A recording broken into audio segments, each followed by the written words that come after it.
Leadership is important to me because I have had great leaders who have changed my life, who have moved me from disequilibrated to equilibrated, who have given me vision and passion and purpose. And never mind the bad leaders out there. We're all going to have experience some. But the good leaders, the great leaders that I have experienced, they've made me the person I am today. And it's amazing because I'm actually okay with myself today. Hello and welcome to Leadership 206. My name is Drew Littlejohns and I will be your professor today. One of the things we want to talk about when we talk about leadership is really how to think about leadership. Leadership is one of those things that can be very difficult to measure. It can be difficult to process. There's a lot of things that have been written about it that can be a little confusing. And so when we think about leadership, we think about the impact that our actions will have on those who are following us, and we think about the impact that we want to have in the world.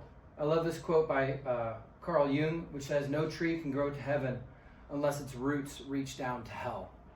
And so when we think about our actual impact, we want to think about how much this is actually going to matter in the world. Why should we do what we're doing today? Why does this behavior trump whatever behavior we were looking at doing? And why is this the most important aspect for how we're going to approach our time and our day? So we want to really take some time throughout this entire class today to meditate and think about hell. Oftentimes, when it comes to negativity, humans are more sensitive to negative emotions than positive emotions. That being said, if we don't know or we can't get a good look at what heaven might be like, one of the things we can do is meditate on hell and meditate on the terror and the havoc that we could cause, and then look at the other side of that. And sometimes that's an easier way of defining heaven because we can define hell so easily and so personally. So we're going to be getting into the course now. So here's the structure for today. The first thing is buyer beware on leadership studies. Leadership studies have been done for years, centuries. And one of the things about leadership studies is that almost all of them contain major causes of bias. A lot of times we bring our ideology or the way that we were raised or other elements of kind of how we view, is it task-oriented? Is it person-oriented? Is it outcome-oriented? So a lot of times our orientation will change for leadership. And so a lot of these studies, they actually kind of evolve to whatever is going on culturally. And so it can be hard to scientifically actually say, okay, what is the best form of leadership in a given situation? So your syllabus is available online as well as the main textbook. And one of the things we're going to be doing is we're going to be pulling a lot from adjunct readings, because that's going to help give us a broader perspective on leadership theory and leadership style and what exactly is leadership. Of course, that's actually one of the most challenging aspects of this course, is to come up with a definition of leadership that is applicable in every situation. The other thing that you should have done before you got here is take your Know Myself Big Five test. So the Big Five test, the acronym you can remember is OCEAN. So that's openness, creativity, extroversion, agreeableness, and neuroticism. So just to give you a brief little bit on this. So openness is like your desire to and level of acceptable comfortability for new experiences. I have pretty severe ADHD, and so I'm very open to new experiences. If it's new, I'm in, I promise. Creativity, I'm also a creative person, so if it's something that requires some out-of-the-box thinking, that's something I love to bring to the table. Extroversion is the great one when talking about leadership, because there's some sort of idea that a great leader has to be an extrovert, and that just could not possibly be further from the truth. There is a tendency in extroverts to overpromise and underdeliver, and so I don't want anyone here to think that just because they're not an extrovert, that doesn't mean they don't have the capacity to be an exceptional leader, okay? That is not a requirement for leadership. And agreeableness. So agreeableness is how much you like to kind of, just make everyone around you happy. So good leaders will oftentimes have a higher level of disagreeableness. That's okay. And leaders who are very agreeable sometimes need to learn how to draw good boundaries so that they don't actually get walked on. Does that make sense? Okay. So, and finally is neuroticism. So that's sensitivity to negative emotions. Quick little side note on disagreeableness. I recently took the Know Myself test and found out that I'm in the 99th percentile for disagreeable. So if there is 100 people in a room, it will be me and another guy fighting it out for 100th percentile. So neuroticism, sensitivity to negative emotions. We all have different layers and levels that we experience something negative and go, whoa, I need to do something about that right now. I'm actually pretty sensitive to negative emotion. So just be aware that this course, while we're in the process of defining leadership and defining how to think about leadership, is going to be really critical to just know that I want you to just put aside everything you've learned. If you've learned about things like emotional intelligence, or if you've learned about things like cultural intelligence or leadership, servant leadership, transactional leadership, if you've taken any of those kind of courses, I would like to ask you for the duration of this presentation to kind of just set that aside for a little bit, because we're not as concerned with those models or those teaching structures. What I am concerned with is to ensure that when you approach a problem, you can think like a leader. And that could be in your personal life, whether or not you want to lead yourself into a healthier lifestyle, lead your family into better finances, lead your nonprofit organization to have a greater impact, lead your business to make more profit. These leadership styles and methods that I'm going to talk about today apply to every aspect of life. It's not just some sort of profit loss statement that we're trying to navigate towards.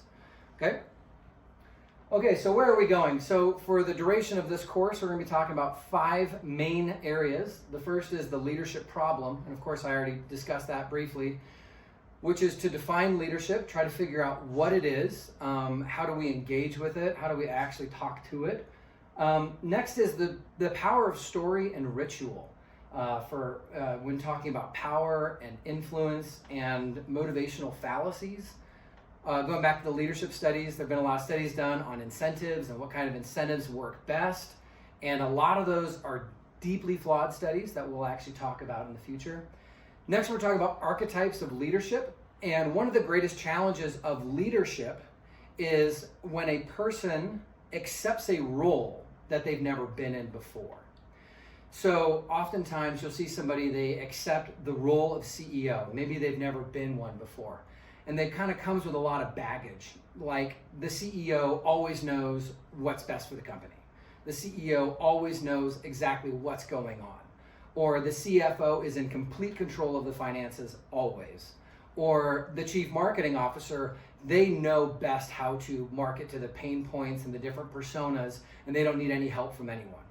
So a lot of times when we look at leadership and a title or a role in that title, we can actually become possessed by that title. And we will behave in a manner that actually is not indicative of who we are or how that role fits us, but instead we will suit ourselves to fit our ideal or what is in our head of that role. So this is a huge aspect of leadership, to make sure that you give yourself enough compassion and time to become the role, as opposed to wearing the jacket and now it's, fight or flight, I'm in charge, I know what's going on kind of things. So next we're going to move into communication. So conflict, confrontation, feedback, games. Of course, leadership at its core, at its true core, is getting to play the most games with the most people to accomplish something that is truly meaningful in this world. And when I say a game, I don't mean Monopoly.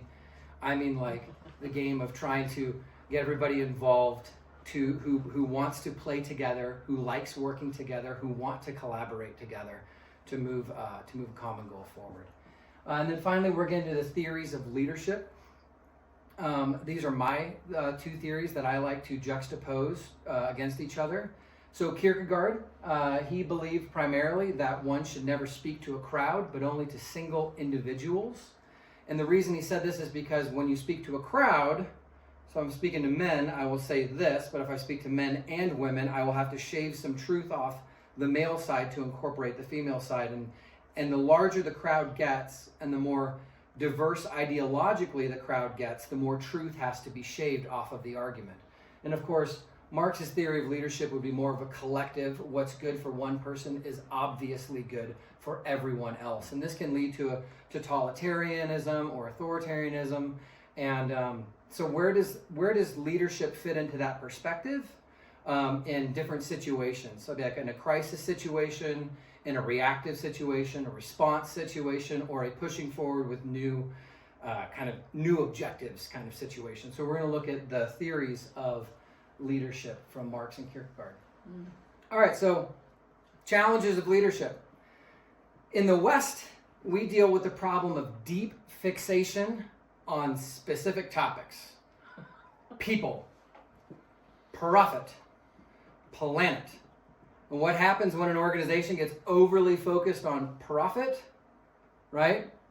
Character issues start to arise, right? What rules are we willing to bend? What aspects of the planet are we willing to compromise? What aspects of caring for people and showing compassion for people are we willing to compromise to drive profit? So when we look at leadership, we really want to look at, okay, how does this fix the whole of the situation, not just these individual components? We know that a business does exist to produce some profit. However, there are elements of that need to be taken into consideration to ensure that it's sustainable, right? The other problem with leadership is that it is character driven. Like, really, for real. A person with a bad character is going to do things that make if the leader is successful and they do things that are shady or out of line, they're going to have to keep doing those things. And that, of course, is going to drive to an unsustainable leadership model where if the leader in charge was doing the unsustainable act that was not full of integrity, it becomes impossible to delegate shady behavior. So if success happens as a result of poor character, the delegation level will actually be non-existent, assuming that the protege does not have those same character defects. Also, measuring character is incredibly difficult.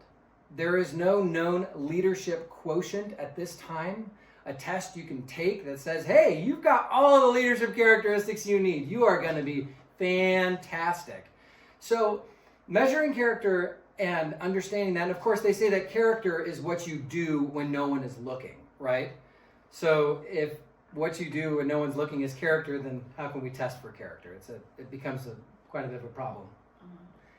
So finally, leadership is the great magnifier of character.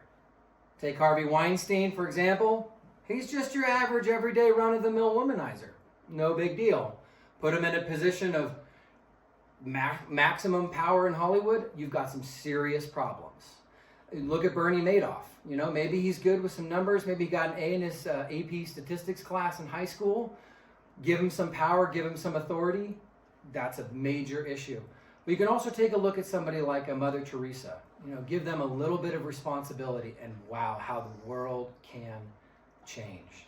So character is one of the major issues we're going to be looking at in the beginning here with leadership, issues for leadership, and then also character development, which is one of the reasons we're going to spend so much time looking at archetypes, so we can see how do these are we integrated with these archetypes, or are we letting them control us and allowing our character to be modified to our presupposition of what that character actually is.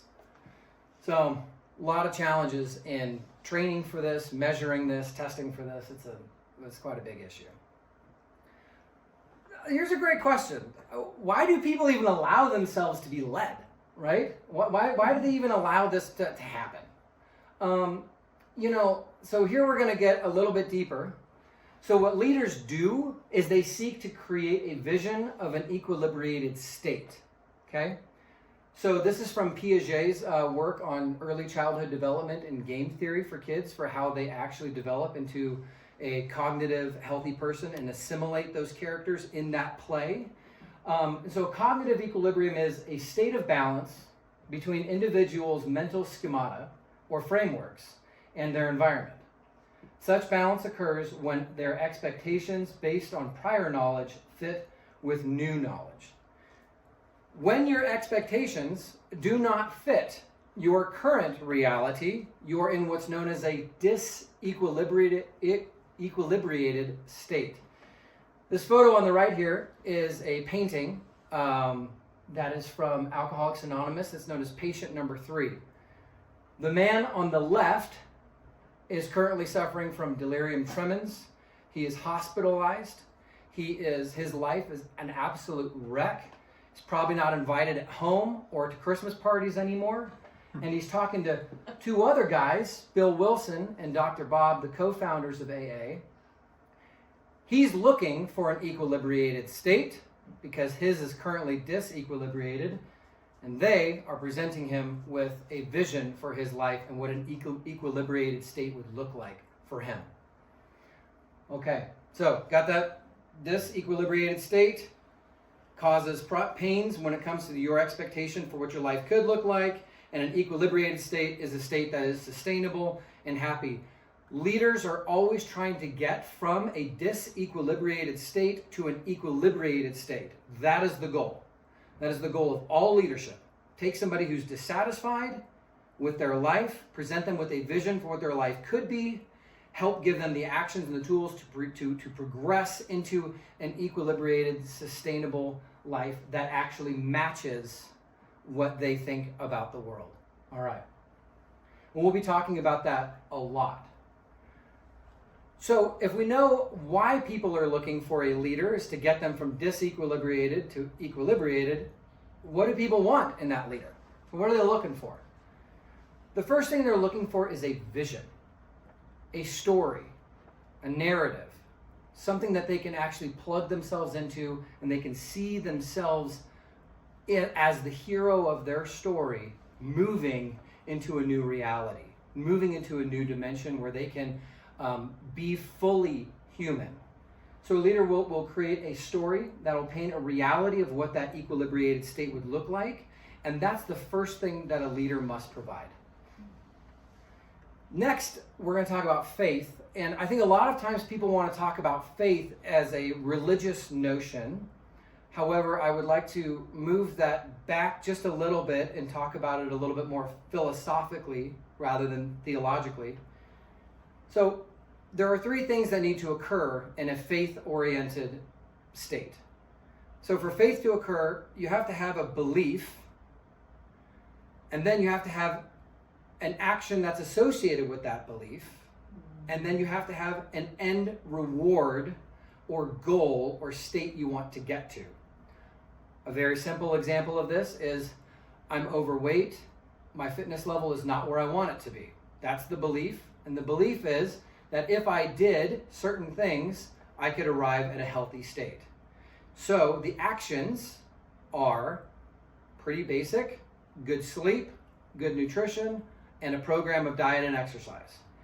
And every day that we do these things and we prioritize this new value structure in our life, every one of those actions that gets to a goal, that is faith. Another thing to look at it is you could look at it as risk. So I believe that if I take this action risk, I will get this reward, or I will change from a disequilibrated state to an equilibrated state by taking certain sets of actions. So a leader is actually going to provide, in the beginning, a lot of that faith. A leader is going to provide that equilibrated state. A leader is going to say, this is the vision, this is the end. And the leader is going to say, and these are the steps we're going to do every single day. We're not going to try to reshape the whole corporate structure overnight. We're not going to try to revisit the entire objective of our nonprofit organization and have a 2-day offsite and just magically change everything. A leader's going to say, look, this is the actions, or this is the faith we're going to do. This is the risks we're going to take, and we're going to do this on an everyday basis. So in the Bible, when Jesus says that the faith of a mustard seed can move a mountain, what he's actually saying is, and you'll notice they put it in the context of a plant. as well. So a plant doesn't just, you don't plant a seed and the next day there's this big giant thing. You plant a seed, you water it, you care for it, you continually return to it, and then it blossoms, right? And so the mustard seed, which is one of the smallest of the seeds, also becomes one of the largest plants. And that's why Jesus says if you have the faith of a mustard seed, you can move a mountain. Because what we're talking about is, I believe that if I pick up this rock and I walk over here and I put a rock down, and I go home and go to bed tonight, get some rest, get some nutrition, get some fitness, right? Come back, I pick up another rock and I move it over here. And if I keep doing that over the course of my life, I will move a mountain. And it is true that is what faith looks like. Another thing that people want in a leader is they want to trust. And by trust, I mean that the leader will utilize his or her full resources to accomplish a goal. They want to know that leader's holding nothing back. They want to know that leader is all in. One of my favorite sayings, and I'll kind of paraphrase this, is Nietzsche, who said, "I don't believe anything that anyone says unless they've written it in blood." That's the level of dedication that a follower truly wants to see in a leader. They want to see that level of commitment, that this person is using every ounce of energy that they have. Now, of course, we can have a vision, we can have faith, and our followers could trust us, which is true of all successful organizations. However, if we want to move into sustainability and building a healthy organization, it will require some honesty. So a leader is accomplishing a goal with integrity, honesty and integrity. If the leader achieves his goal through an amazing vision, rigorous action, and everybody trusts him, we could be talking about a criminal organization here, 100%. Absolutely. The mafia, I'm sure, is built on these three tenets still. However, honesty is really where the rubber meets the road on sustainable organizations, sustainable growth, and healthy individuals who are not just about the organization. Because remember, leadership is about the whole person that's being led. It's about the whole individual. So not just where do they fit into this organization, but how does this organization fit into their life? And how does this organization and what they do here fit into all the other areas of their life? You know, is the organization stealing so much of their time that they can't care for themselves? Is the organization taking so much from them that they don't have time to step away and maybe get some new and creative ideas? So the last aspect here is generosity. You know, the leader the follower has to believe that the leader will share the rewards and recognition when the equilibrated state is achieved. So we could do all of this stuff, honesty and faith and trust and all that.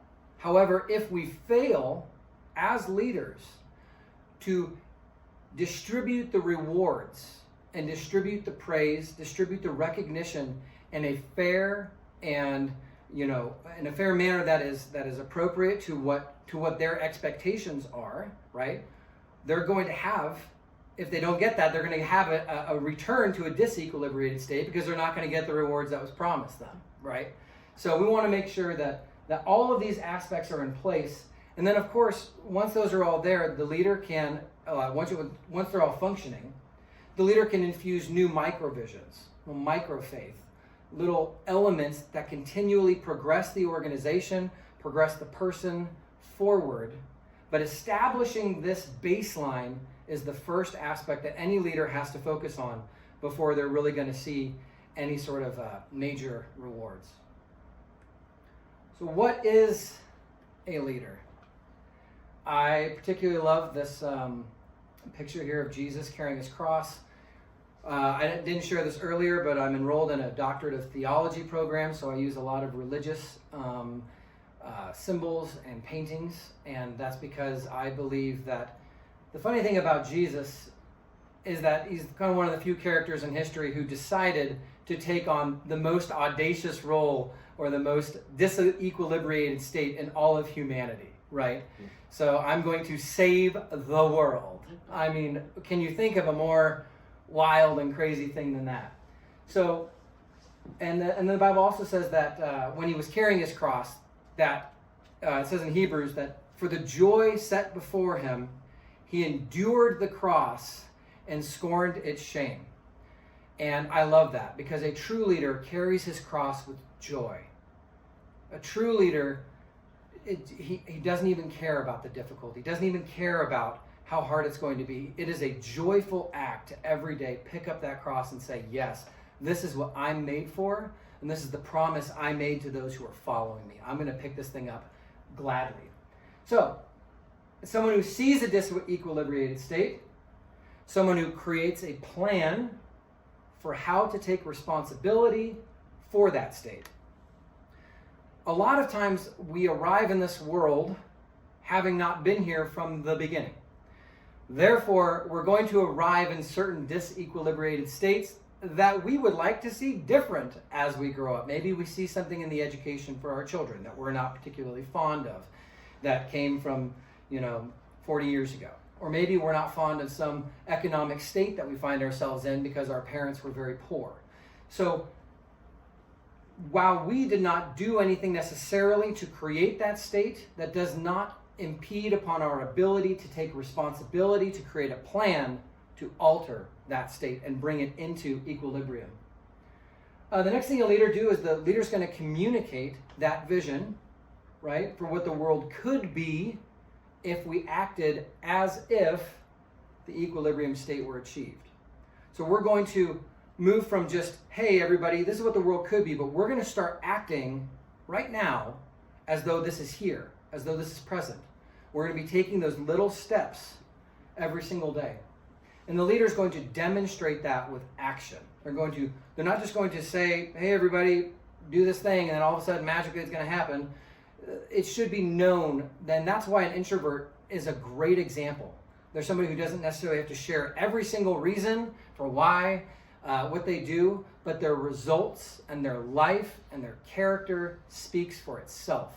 And introverts can be powerful leaders by communicating a vision through the demonstration of their behavior and their actions. So finally, the last thing, and this is really the kind of the final qualifier for leadership, which is they engage voluntary response from individuals by establishing a narrative which communicates their goal.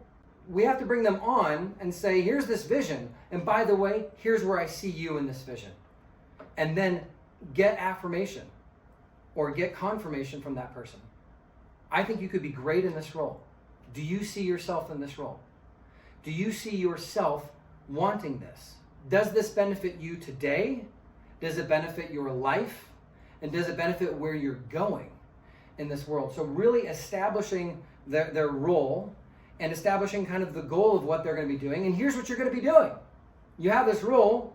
This is the goal you're actually going to be shooting for this. Does this make sense to you? Do you identify with this? Do you think that, yes, I really want this, and I do believe that this is going to benefit me and the organization? And eventually, you're going to ask yourselves, what are those incentives personally? So how is my career going to move forward, right? How is my ability to communicate with, maybe you're on a school board. How is my ability to communicate and get things done on the school board so that I can see personally my children growing? And then finally, that social incentive too. What is the world that the follower really wants to see happen? And I don't mean in a forced way or a totalitarian way, but I mean they want to see it for their lives, for their family. This is a world that they truly want to live in. It's a world that they say, yes, I would gladly pick up my cross for a world that looked like that. And that when you have those kind of volunteers who say to a leader, you've communicated a vision of a reality that I desperately want to live in. There is an endless reservoir of energy and power there for the volunteers. Okay, so this is the leadership narrative. We're kind of moving into a state of what's called the hero's journey. And the hero's journey, I don't want to look at the whole of it. I guess you could probably teach 10 different courses on the hero's journey. But what I want to showcase with this is that as a leader communicates a vision to his followers, He has to really engage with them as though they were the hero of their own story. So it's not just about saying, okay, we're going to get here and you're just a part of the mob that is pushing this objective forward. And by the way, you're easily replaceable. Nobody actually cares about you. We just care about your tasks and what you get done for us. And if you don't get it done in time, we're going to give you the boot. The best thing for a volunteer is when they see their role in your organization as a part of their journey. As such, when they do, they will actually, you see this stasis, the beginning spot, the call to adventure.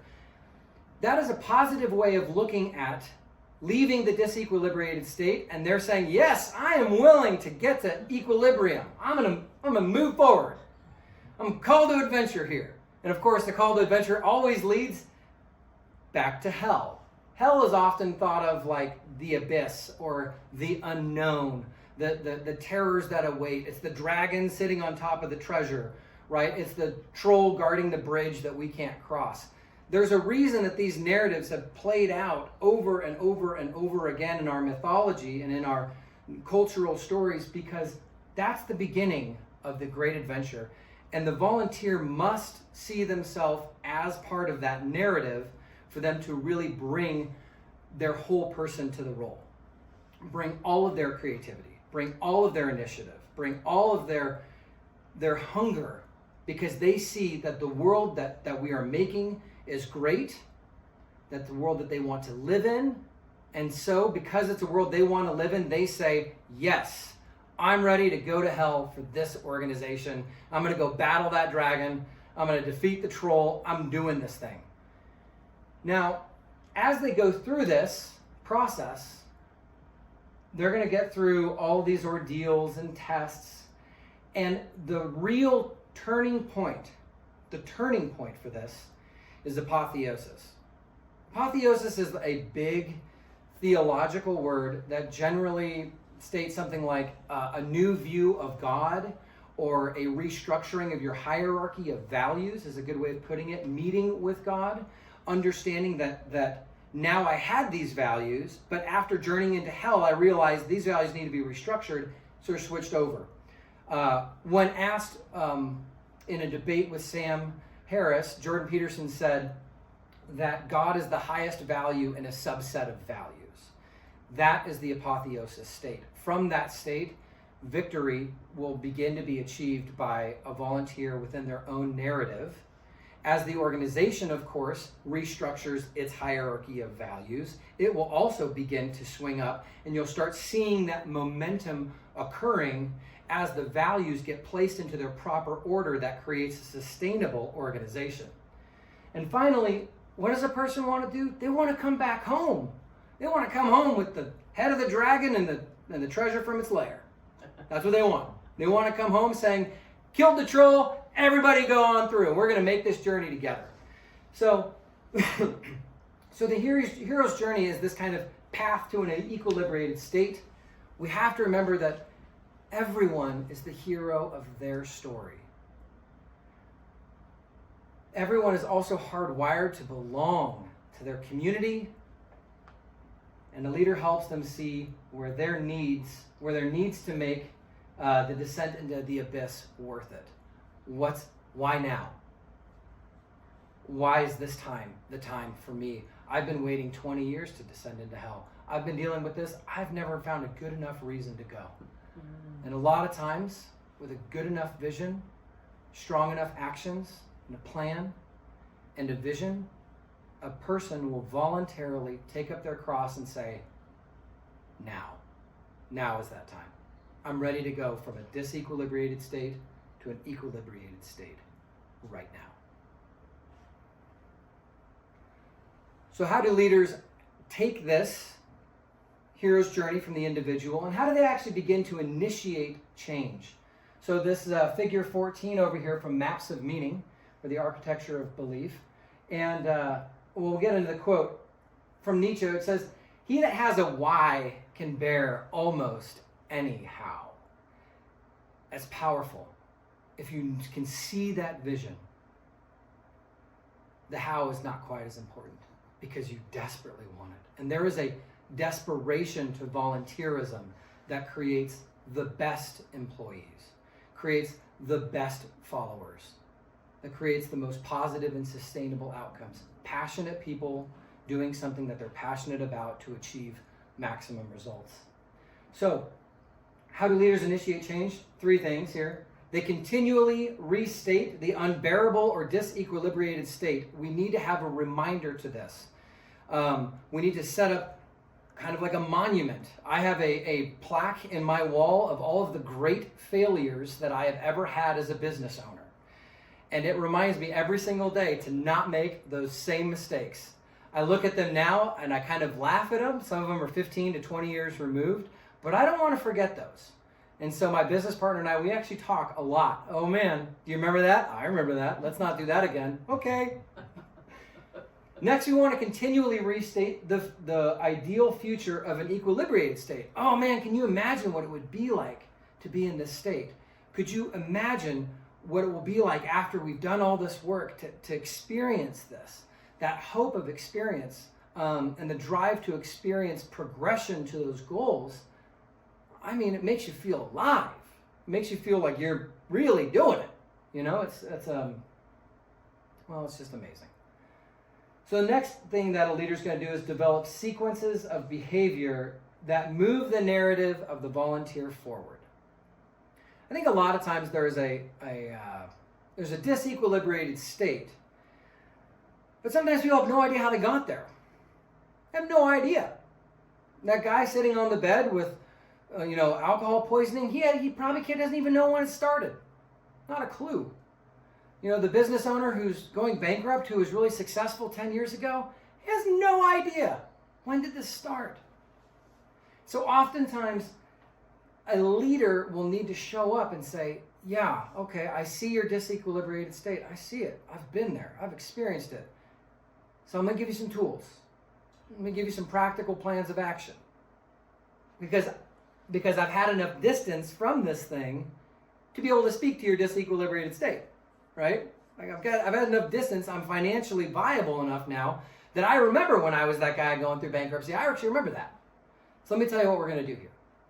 So what a good leader is going to do is they're going to say, okay, what is the unbearable present? What should the ideal future be?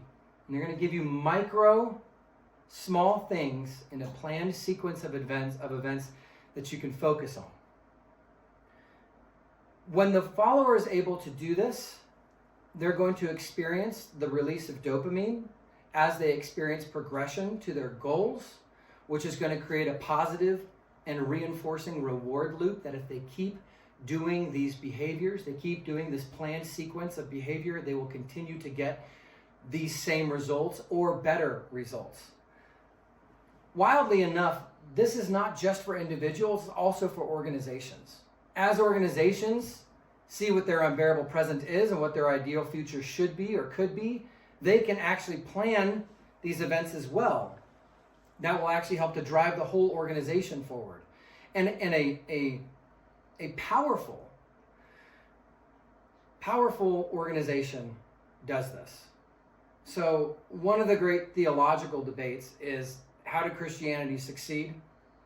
It's kind of a funny idea because at the time, the Jewish culture had the monopoly on religion and theology. The Greeks had the monopoly on philosophy and thinking and education. And the Romans had the monopoly on politics and war and controlling the known universe at the time. How did it succeed, right? The state of the volunteers who had an unbearable present, who had an experiential change, a spiritual change in their own lives, which then led to what should be. Any organization that grows along those lines is going to have an endless supply of volunteers who are passionate and ready to lay down their lives. So the same thing is true with the American Revolution. The same thing is true with certain corporate organizations. Look at something like Apple, where everyone there is so passionate about what they're doing and what they're creating. We can look at so many broad spectrum organizations, and we can see that this is actually applicable there. So a leader is actually going to initiate this. Earlier in the talk, I had said something about how leaders can kind of provide some elements of faith to be able to do this. And that's what this is. This is the leader saying, here's what is, here's where we want to be, here's the faith we're going to do to get there. So that's how leaders can initiate change, both personally and organizationally. All right, so initiation and leadership. I think one of the challenging things to talk about when we talk about initiation is just, what is it? How do we know that we've been initiated? And and it may seem like an archaic term to be talking about initiation into corporate America or initiation. It's not like we're a bunch of Maasai warriors who have to go out and kill a lion before we can become a warrior in our tribe. On the other hand, initiation is not just, the queen knighting some guy and then he goes off to become a knight errant to save damsels in distress and wander the countryside fighting vagabonds and villains alike, right? One doesn't initiate or become a part of the organization to become a part of that volunteer group for the purpose of making themselves amazing, right? That is just not what initiation is for. Initiation is not for the individual. Initiation, while it benefits the individual, absolutely. They get standing, they uncover their station in their community, they get responsibility of all the stuff that they're doing, but they certainly don't go through Spartan training until they're 18 or whatever for the purpose of just wandering the countryside and becoming, hard or something like that. So initiation as a function of leadership, leaders have to constantly be thinking to themselves, I've got a volunteer. They're passionate. I've got somebody who sees themselves and this organizational goals as part of their hero's journey. I've got someone here who's bright, who has great ideas. Now the question is how do we know when that initiation has occurred? The answer to how to know when initiation is occurred is you just simply have to ask yourself, what responsibilities does the person have to the organization? Absent of responsibilities, there can be no initiation. Absent of having responsibilities delegated to an individual, they will not be a full-fledged member.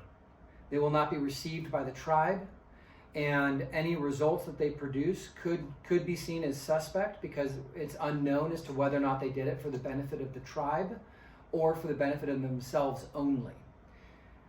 So when we look at delegation and leadership, we're going to say to ourselves, okay, I've got someone and I want to bring them into the role of I want to take them from a sales representative to a sales manager.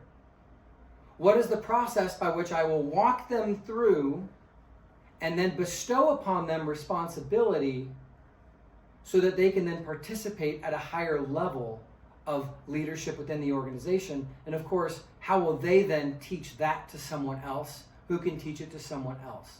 So this idea of initiation, delegation, and responsibility are absolutely intertwined into any leadership philosophy that we have. As my children get older, I will give them more responsibility. And the only way to really do that is for the leader to give them the same trust that the followers put in the leader. The leader has to return the trust. They have to return the integrity. They have to return the honesty. They have to return it all. And they have to be patient and compassionate while they work with this process of initiation and delegation to bringing a new volunteer up and then establishing them in the tribe so that they don't become a knight errant saving damsels in distress. We want them to become a lord, and we want them to do the things and take the responsibilities necessary to become exceptional members of their tribe. Okay, so what's your guys' homework? Remember, we talked in the beginning about how to think like a leader, not just what is leadership. So your homework is that you have to write 2 obituaries for yourself, each of them around a page in length, one indicating your impact as a good leader, as you see a good leader to be at this point in time. The next one is indicating your impact as a bad leader. If you were to give in to all of your selfishness, all of your character defects, all of your flaws, how much havoc could you wreak on the world if you really tried? I mean, like, for real. Like, you wanted to destroy everything. Okay, what is the impact you could have? But also, what is the impact you could have if you really gave in to growing as a person, to loving other people? You know, how much impact could you see yourself having? And that's what I want you guys to think about. So you're going to be really focusing on your character, your best and your worst. And how does that play out if you were to play that out over time? So we're kind of coming into a time here where we do some questions, some answers. So those of you who have them, I would love to hear some questions from you. But before we get into that, here's the definition of leadership that we will be working with. Leadership is the process of discovering and providing a solution to an unequilibrated state that inspires voluntary action in others. Leadership is the process of discovering and providing a solution to an unequilibrated state that inspires voluntary action in others. The key word here is voluntary. That's why the United States has a voluntary draft, right? That is why the most successful organizations in the world, voluntary. Church and the way that the religious organizations grow, it's voluntary. Alcoholics Anonymous, fully voluntary. And when we trust that our employees, who of course are paid, right? So there's a quid pro quo or some those kind of elements to it, which I understand and I appreciate. A voluntary employee is going to be the most highly engaged, initiative-driven, creative, works extra hours because they believe. That is the person every employer dreams of having. And if you dream of having those kind of followers, then you have to be this kind of leader. One that provides vision and faith and a plan and inspires honesty, somebody who's full of trust and generous and humble, which can be one of the most difficult definitions of all, which we will get into on a later lecture. All right. Questions? This is Don Quixote attacking the windmills because he is on a quest as a knight errant. So every single question begins with a quest. Yeah. I was wondering if you could touch a little bit on nurturing, coaching, attaboy in that space between the unequilibrated and equilibrated state, and what that kind of looks like. Okay, so the question is really, if I can rephrase this for you. Please. Question is, how do we actually provide some coaching or feedback, if you will, or attaboys, recognition, when somebody's in that process of, I'm unequilibrated, and I'm kind of walking around like a giraffe that's just been born, and I'm kind of like trying to figure it out? Is that? And nurturing. And nurturing that, is a okay. Big word in there. Yeah, so I think one of the best things that a leader can do to do that for their employees or for people in their organization is to get to know them. And get to know them in a non-judgmental way, where we can say, tell me your story. Tell me who you are. Tell me what do you want? What is the life that you actually envision here? And every time we see something that is something that moves them toward that equilibrated state, there are the 5 love languages, right? Made popular by Gary Chapman. I think it's kind of pseudo-psychology, but it has some relevance in this conversation. So the 5 love languages are physical touch, quality time, acts of service, gift giving, and words of affirmation. A lot of times people receive love and feedback in different ways. And so, like for me personally, man, a hug. If I get a hug, that is an attaboy that will let me know I am moving towards the equilibrated state. Also, words of affirmation, telling me, hey man, you did a really great job. Good way to go with something specific. Somebody who's into gifts, that would be a very unique gift to them. So that would say like, here's a great one. So my wife recently, I had a big milestone in my life, and she got me a coffee mug from one of my favorite video games, right? And it's so specific. I mean, it's unbelievable. Only my wife would know this. Like, only my wife would know this. And when she gave it to me, it was one of the most meaningful things in the world. So for some people, finding what words really hit them, finding that gift from a story, if they said that they grew up in Skagway, Alaska, right? Finding something from that you could take and say, look, not only did I think about you, not only do I want to reward you, I know you. And it's from that place that when you say, I appreciate you because I know you and I know what you like, volunteer for life. That person will be on your team for forever. Any other questions? Yeah. So as a leader, how do you yourself identify when you're approaching a state of unequilibrium? And how do you maintain equilibrium so that you can continue for your volunteers? So the question is, if there is, as a leader, if I'm walking into an unequilibrated state, right, how do I stay calm and then focus and not long enough to be able to get a plan going to get to an equilibrated state? Is that your question? Yeah. Okay. So, one of the big things, and this is critical for crisis management. So what typically will happen when we encounter a crisis, what we'll have to do is there will be typically some sort of a somatic or in the body expression, elevated blood pressure, elevated breathing, shallow breathing, maybe like a hunched over posture, something that will indicate that something is very wrong in the state of Denmark, right?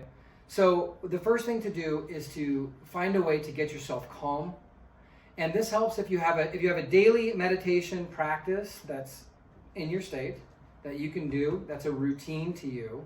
Then what you can do is when you experience a sudden disequilibrium, you can then engage with that meditation, which you're familiar with, which you relaxed about, and then you can actually begin to say, okay, and then you ask yourself compassionately, what do I need?